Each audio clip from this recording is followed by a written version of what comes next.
नमस्कार, मी Savita Totre, Savita T fashion channel मध्ये आपल्या सर्वांचं स्वागत आहे।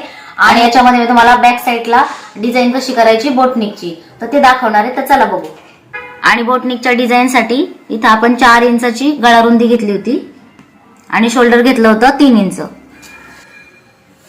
पूर्ण उंची आहे 15.5 आणि त्याच्यामध्ये आपण 1 इंच मिळवलं होतं, तर आपलं हे 16.5 आपण पूर्ण उंची घेतलेली आहे। आता याच्यामधून आपल्याला मागच्या गळ्याची उंची लावायची आहे ती 4 इंचाची।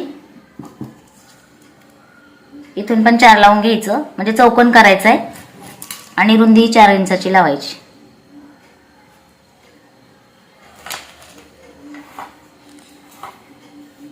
आणि असा चौकोन तयार करायचा। आता काय करायचं, इथं जी पूर्ण उंची आहे तिथून तुम्हाला आवडीनुसार पाठीची पट्टी ठेवायची। मी 3.5 घेते, तर मी 3.5 घेतलंय। हे पा 3.5 मधून अर्धा इंच माझा शिलाईत जाईल आणि खाली उरलेला भाग आहे तो 3 इंचाची पट्टी राहील। तर तुम्ही आवडीनुसार पट्टी ठेवू शकता। तर आता परत रिपीट सांगते तुम्हाला। गळ्याची रुंदी घेतली 4 इंच बोटनिकच्या आकारासाठी आणि शोल्डर घेतला आपण 3 इंच आणि गळ्याची उंची आहे ती 4 इंचाची घेतली आणि हा 4चा चौकोन तयार करून घेतला। नंतर आपली पूर्ण उंची आहे ती त्याच्यामधून 3.5 इंचाचं असं निशाण लावून घेतलंय मी एक, कारण याच्यामधून कस्टमरची उंची आहे ती फक्त 3 इंचाची ठेवणार आहे। पाठीची उंची म्हणजे मी माझ्या आवडीनुसार ठेवणार आहे, तुम्ही तुमच्या आवडीनुसार ठेवू शकता। कारण तुमचं शिलाई किती जात आहे ते बघायचं आणि त्याच्यामधून तुम्हाला पाठीची पट्टी किती पाहिजे तेवढं अंतर ठेवायचं आणि निशाण करून घ्यायचं। निशाण केल्यानंतर इथं मी 2.25 ला एक निशाण करणार आहे गळ्याच्या रुंदीसाठी। हा पण चौकोन तयार करून घ्यायचा। आता काय करायचंय, म्हणजे हा चौकोन झाला। आता याच्यामध्ये तुम्हाला पाहिजे तो आकार तुम्ही देऊ शकता।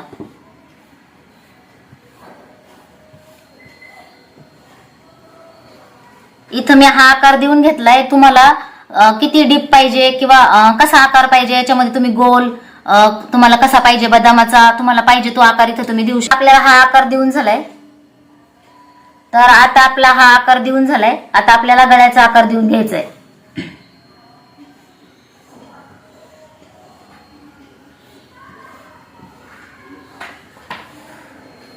आता आपले दोन्ही आकार देऊन झाले, तर आता आपण कट करून घेऊ।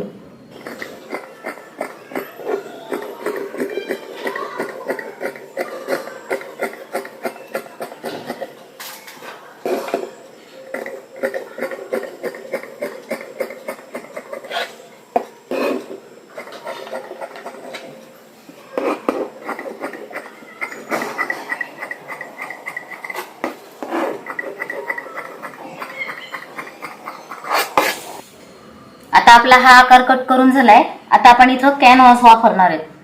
तर हा पहा मी एक कॅनव्हासचा तुकडा घेतलाय, असा चौकोनी तुकडा घेतलाय, तेवढ्या उंचीचा घ्यायचा आणि थोडीशी एक्स्ट्रा रुंदी ठेवायची।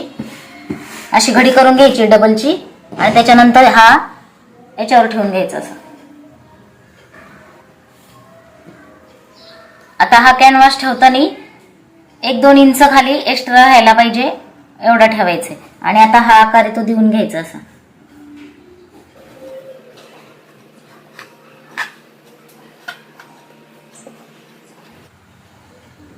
आता याला उचलून घ्यायचं।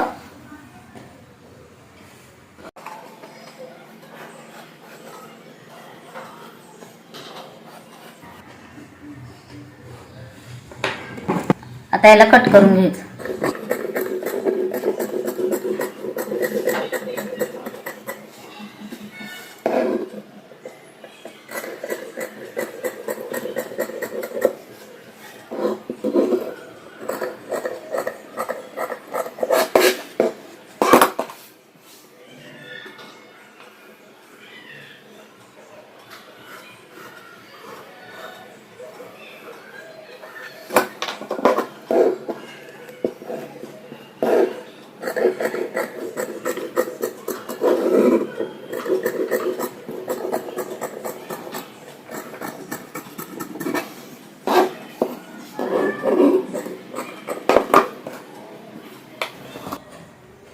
आता इथं पहा 1 मीटर अस्तर होता आणि तुम्ही तर पूर्ण ब्लाऊजची कटिंग बघितलेलीच आहे।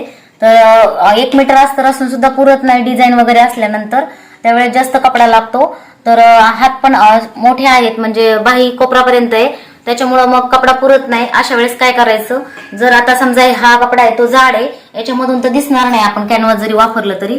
त्याच्यामुळे मग मी आता दुसरा तसा माझ्याकडे मॅचिंग नाहीये, तर मी आता हा व्हाईट कपडा वापरणार आहे. एवढा तुकडा होता माझ्याकडे एक्स्ट्रा, आणि याला पण इथे जॉईंट द्यायला लागेल मध्ये. ते तुम्हाला टिचिंग करताना तर दिसेलच, तर इथे जॉईंट करून घ्यायला लागेल. आणि आता मी हा दुसरा विदाऊट कपडा वापरते. तुमच्याकडे मॅचिंग असला तर तुम्ही मॅचिंग वापरायचा. तर आता आपण हे असाच आकार ठेवून कट करून घेऊ.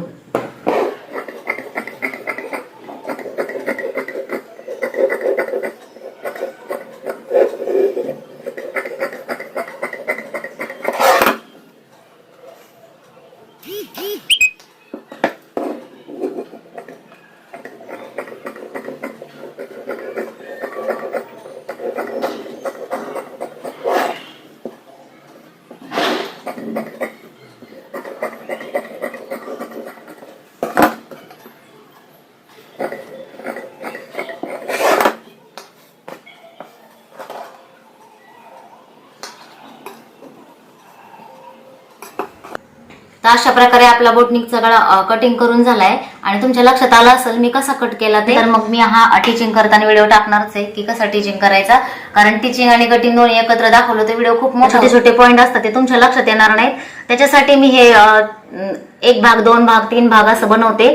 तर व्हिडिओ लास्ट पर्यंत नक्की बघा, म्हणजे तुम्हाला खूप काही शिकण्यासारखं आहे आणि तुम्हाला शिकायला मिळेल. जर तुम्ही नवीनच बोटनिक कधी कटिंग केला नाही, तुम्हाला अजून माहिती नाही कसं शिवायचं काय करायचं, तर मग मी आता हा टीचिंगचा व्हिडिओ वेगळा अपलोड करणार आहे. तर भेटूया अशाच नेक्स्ट व्हिडिओमध्ये. तोपर्यंत स्वतःची काळजी घ्या.